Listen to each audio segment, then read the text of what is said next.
d'ordination.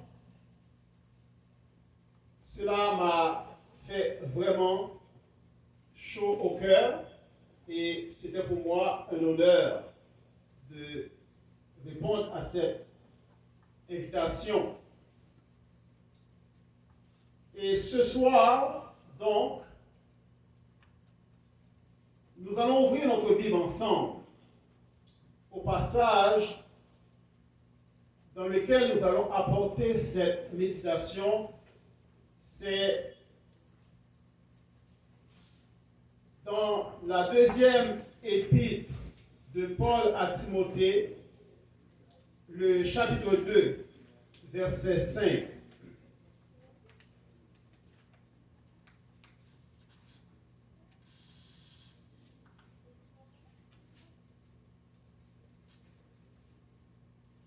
Je lis le texte pour vous.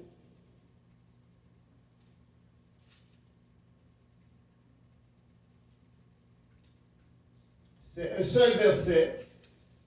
Le texte dit: « Efforce-toi donc de te présenter devant Dieu comme un homme éprouvé, un ouvrier qui n'a point à rougir, qui dispense droitement la parole de la vérité. » Le titre que nous donnons à notre méditation ce soir est « Exhortation à un pasteur ». Et le sujet de la méditation, c'est « Recommandation pour la réussite du ministère ». Ce n'est pas sans raison que le texte que nous avons choisi ce soir est tiré d'une épître pastorale.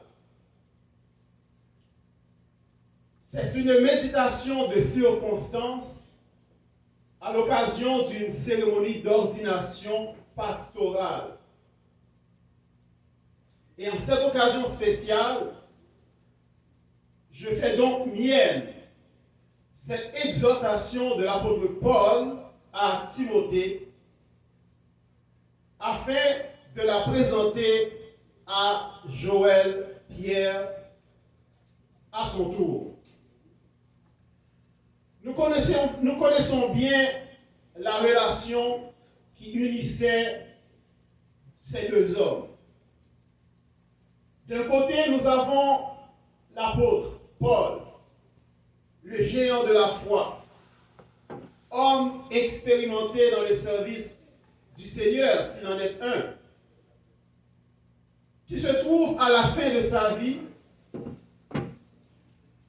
et saisit le moment pour adresser cette exhortation à son protégé, Timothée. De notre côté, nous avons son jeune protégé, Timothée, pasteur de la grande église d'Éphèse. Le but de cette exhortation, frère Joël, est d'assurer la réussite du ministère de Timothée au moyen de 3 recommandations qu'elle comporte. Premièrement, Paul dit à Timothée: efforce-toi de te présenter devant Dieu comme un homme éprouvé. Première recommandation. Deuxième recommandation, c'est de ne point rougir de son travail comme ministre de Dieu. Et troisième recommandation, c'est de dispenser droitement la parole de la vérité.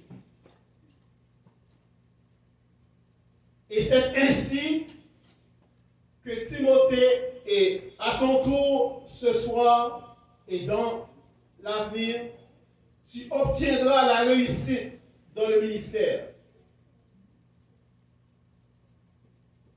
Que signifie donc se présenter devant Dieu comme un homme éprouvé? Cela signifie que ce n'est pas ce soir que tu vas t'efforcer de te présenter comme un homme éprouvé. Mais cela, dès le jour où le Seigneur t'a appelé. Parce que Timothée n'a pas fait ses preuves au moment où Paul lui adresse cette exhortation. Il avait déjà fait ses preuves depuis sa ville natale de Lystre, où la Bible nous dit, lors du deuxième voyage missionnaire de Paul, il se trouvait un disciple du Seigneur dans la ville de Lystre, duquel on entendait un bon témoignage. Et pour toi aussi, faire tes preuves, ce n'est pas ce soir, mais c'est depuis le jour où le Seigneur t'a appelé. Quel est le témoignage que tu as? Parce que lorsque nous sommes appelés à la responsabilité de pasteur, il nous faut un bon témoignage, tant au dehors qu'en dedans. Il nous faut un témoignage depuis notre conversion, parce que le témoignage de Timothée était un témoignage qui était solide. D'abord, dans son enfance, Paul dira, Timothée, tu connais dès ton enfance les saintes écritures qui peuvent te rendre sage à salut. Garde le bon dépôt, Timothée. Frère Joël, as-tu gardé le bon dépôt du Seigneur? Ensuite, Paul dit, il a été comme un fils avec son père. Paul a pu compter sur Timothée dans les situations les plus critiques, lorsqu'il a voulu l'envoyer comme délégué, comme représentant, lorsqu'il ne pouvait pas lui-même se rendre à un endroit, lorsqu'il était emprisonné, il pouvait compter sur Timothée. Lorsque nous prenons la décision de devenir pasteur, nous devons toujours avoir un mentor. Je ne sais pas si tu as eu un mentor, c'est-à-dire quelqu'un qui t'a pris sous son aile, jusqu'au jour où on t'a jugé apte maintenant à prendre la charge. C'est ce que cette exhortation comporte. Au moment où Paul exhorte Timothée, Timothée est déjà pasteur de l'église d'Éphèse. Parce que tout au long de sa vie, il a fait les preuves. Ce soir, toi aussi, tu dois avoir tes états de service. Tu dois avoir tes preuves. C'est ça la première recommandation. La deuxième recommandation, c'est de ne point rougir de son travail. C'est ce qu'il dit. Un ouvrier qui n'a point à rougir, ça veut dire que tu n'auras jamais honte de ton ministère. Ça veut dire que tu viseras toujours l'excellence et que tu n'accepteras pas la médiocrité. Ça veut dire que lorsque tu te présenteras devant le Seigneur, tu seras approuvé. Ça veut dire que tu bâtiras ce ministère avec de l'or, avec de l'argent, avec des pierres précieuses, et non pas avec du bois, du chaume et du foin. Ça veut dire que tu prendras le temps de faire les choses et de viser toujours l'excellence, afin que lorsque tu te présenteras devant Jésus-Christ, tu recevras l'approbation du Seigneur. Il dira bon et fidèle serviteur. Amen. Amen. Amen. Tu dois avoir cette assurance tout au long de ce dans quoi tu t'engages, que tu ne te contentes de rien de moins que l'excellence. Amen. Troisième recommandation. Dispenser droitement la parole de la vérité. Tu deviendras pasteur. Et l'une des qualifications fondamentales du ministère pastoral, c'est la capacité d'enseigner droitement la parole de la vérité. De ne pas mélanger tes opinions avec la vérité. Amen.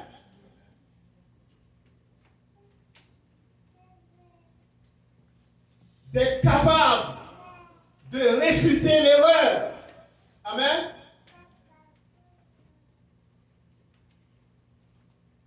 C'est l'une des qualifications fondamentales d'un pasteur. D'ailleurs, c'est la seule qui le distingue du diacre. Lorsqu'on regarde la liste des qualifications d'un diacre et la liste des qualifications d'un pasteur, il y a une chose qui distingue les deux. C'est la capacité d'enseigner. Le pasteur qui n'est pas capable d'enseigner est disqualifié pour le ministère pastoral. Amen. Parce que tu es responsable de nourrir le peuple de Dieu. Tu es responsable d'instruire le peuple de Dieu. Tu es responsable de garder le peuple de Dieu dans la vérité. En conclusion de notre méditation de ce soir, à l'occasion de cette cérémonie d'ordination de notre frère, bien-aimé frère Joël Pierre, j'utilise cette exhortation de l'apôtre Paul à Timothée. Paul dit à Timothée, voici ce qui va assurer la réussite de ton ministère. Ce sont les trois choses que nous avons développées, à savoir les preuves, le témoignage que tu as devant Dieu. Et j'insiste devant Dieu d'abord, parce que ce n'est pas un homme qui t'appelle au ministère, c'est Dieu qui appelle au ministère. Amen. Deuxième chose, ne jamais avoir honte de ton ministère, parce que tu en prends soin, parce que tu chéris ton ministère. Tu es le dernier à dormir. Le berger ne s'endort pas avant les brebis. Amen. Le berger s'endort après les brebis. Troisième chose, c'est d'enseigner droitement la parole de la vérité. Ne mélange pas à la parole du Seigneur tes opinions, mais cherche l'aide du Seigneur et le Saint-Esprit pour discerner et enseigner droitement la vérité. Et ainsi, si tu observes ces trois recommandations, eh bien, tu réussiras dans le ministère. Que le Seigneur te soit en aide. Amen. Amen.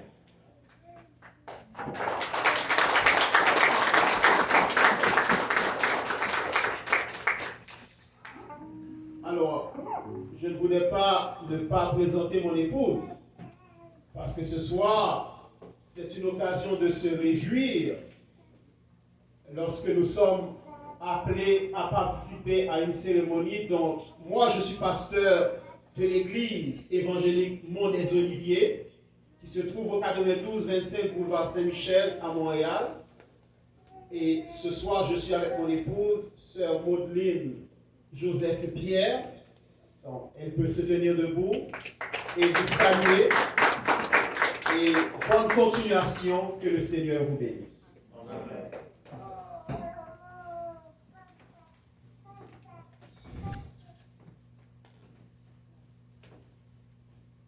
L'exhortation est présentée au futur pasteur. Maintenant, nous demanderions au pasteur d'avancer avec sa femme.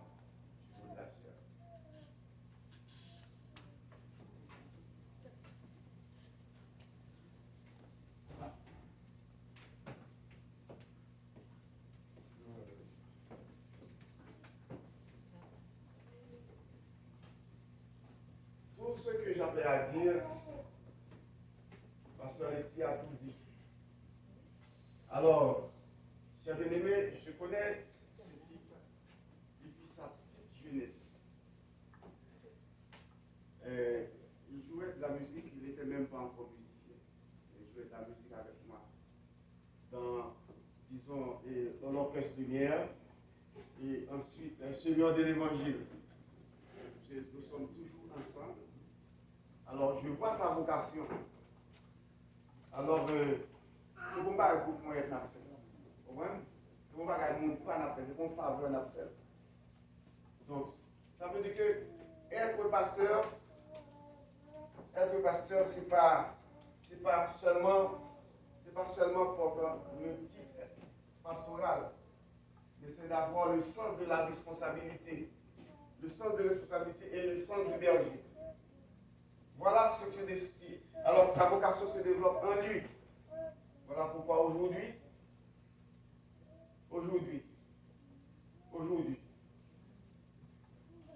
frère Joël, et naturellement Dieu n'appelle personne, n'appelle jamais deux personnes dans le ministère. C'est une seule personne. Si sa femme est avec lui, ça veut dire que son ministère sera riche. Son ministère sera riche. Et maintenant, ils sont pas deux. Ils sont un seul, c'est ça. Et disons, sa femme est sa moitié. Alors, à partir d'aujourd'hui, après l'exhortation, par le pouvoir qui m'est conféré par le Dieu de la nouvelle créature, Jésus-Christ, et par les gouvernements du Canada et du Québec, alors j'ordonne, frère Joël, pasteur, et ainsi, ce n'est pas seulement une ordination, il est aussi commissionné. Il est aussi commissionné pour célébrer, en fait, pour faire tout ce qui est dans le ministère de Dieu. Alors j'appelle la sœur Farah de lire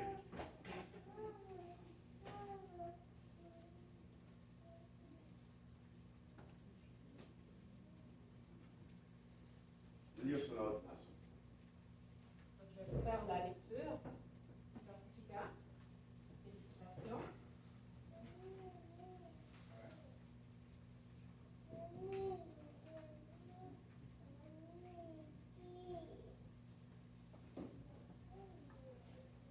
Certificat d'ordination.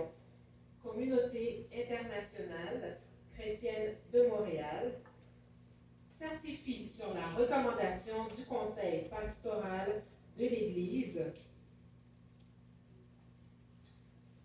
que Joël Pierre a été ordonné au ministère pastoral et évangélique conformément à l'appel de la Grande Commission de Matthieu 28, versets 18 à 20, et lui confère par la présente tous les droits et privilèges y à faire. Émis à Montréal, Québec, Canada, ce 2 juillet de l'année de grâce 2021, signé président du conseil pastoral et la secrétaire du conseil pastoral. Mes félicitations.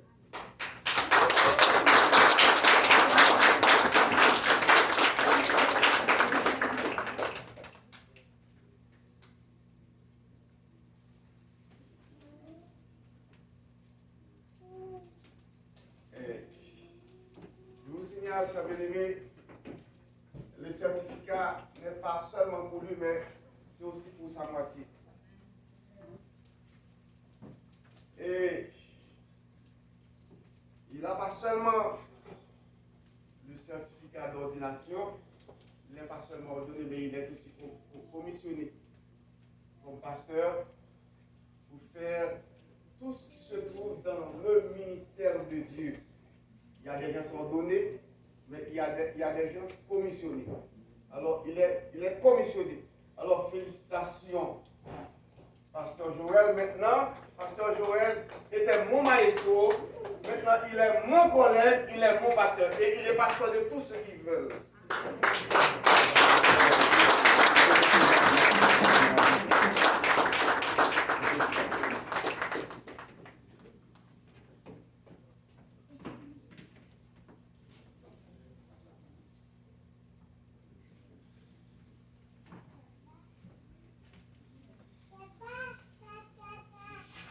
C'est notre Père en Jésus que nous sommes devant toi. Non devant ce que l'homme a sculpté avec main. Car tu nous as enseigné par le biais de la femme samaritaine que Dieu est esprit, il faut que les vrais adorateurs l'adorent en esprit et en vérité. Alors Seigneur, nous te demandons de ne pas d'entendre nos cris, de ne pas laisser nos cris venir dans la futilité afin que l'adversaire nous prenne l'influence sur tes serviteurs et servantes qui veulent te suivre dans les bons et les mauvais jours en esprit et en vérité. Nous te demandons, Seigneur, de tenir la main, alléluia, de ton serviteur et de ta servante, afin qu'elle puisse être des serviteurs et servantes fidèles pour ton ministère, Seigneur. Alors je te prie, Seigneur, alléluia, je te prie, Seigneur, de ne pas entrer dans l'ancestralité, dans l'actualité, dans la personnalité. Nous proclamons ta pitié, Seigneur, afin que l'adversaire ne prenne l'influence sur tes serviteurs et servantes. Alors je te prie, Seigneur, de tenir leurs mains afin qu'ils puissent être des serviteurs fidèles et intègres pour toi. Dans le nom de Jésus-Christ, nous t'en prions que tu règnes au siècle des siècles. Amen.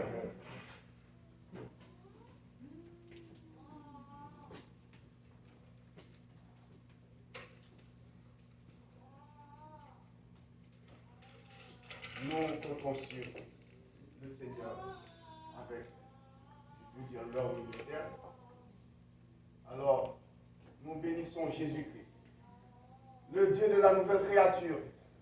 En l'occurrence, chacun de nous, plus particulièrement, Pasteur Joël, d'une naissance non du sang, ni de la volonté de la chair, ni de la volonté de l'homme, mais de Dieu d'éternité en éternité. Sur cette parole, nous proclamons la paix, la douce intime communion du bon Saint-Esprit soit et demeure sur chacun de nous, et plus particulièrement sur le jeune pasteur, au nom de Jésus-Christ de Nazareth. Soyons bénis, tous, encore une fois. Que Dieu vous bénisse. Amen. Félicitations. Toutes mes félicitations. C'est sur le collaborateur musical. Moi aussi, hein? Je suis musicien dans son groupe. Il était dans le mien. Aujourd'hui, je suis dans le sien. Alors, il est mon pasteur.